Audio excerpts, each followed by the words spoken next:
Սամվել Ավդալյանը քաղաքի հնագույն մասնագետներից մեկն է, շուրջ 41 տարի նա մանկապատանեկան ֆուտբոլում է, բայց միշտ տեխնիկա-տակտիկական նորովի մոտեցումներով։ Տարբեր տարիների Հայաստանի ֆուտբոլի պատանեկան առաջնություններում նրա ղեկավարությամբ Օլիմպիական հերթափոխի պետական մարզական քոլեջի թիմերը 4 անգամ դարձել են արծաթե, 5 անգամ բրոնզե մրցանակակիրներ։ 2000-ից 2001 թվականներին ծնվածների թիմի հետ ճանաչված մասնագետը մեծ հույսեր է կապում եւ համոզված է, որ իրենք կարող են ու պարտավոր են պայքարել մրցանակային տեղերի եւ ինչու՞ չէ չեմպիոնական տիտղոսի համար։ Սամվել Ավդալյանը խոստացավ հարցազրույց տալ միայն մեկնարկային տուրերից հետո։ Իսկ ահա պաշտպան Կարեն Մելքոնյանն ավելի համարձակ գտնվեց ու հավաստիացրեց, որ իրենք պատրաստ են պայքարելու առաջին տեղի համար։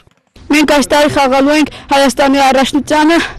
առաջի անգամ եւ փորձելու ենք, որ չեմպիոն դառնանք մեր մարզիչի շնորհիվ։ Մենք ամեն օր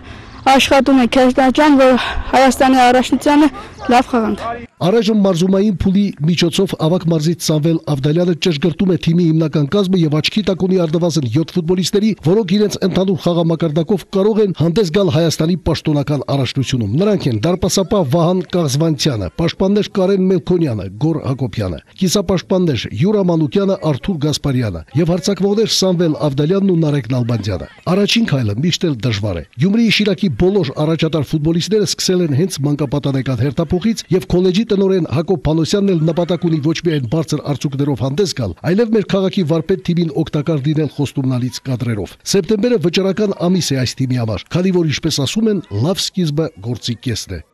Սամվել Աղանյան, Լևոն Խաչատրյան, Ազդարաշ։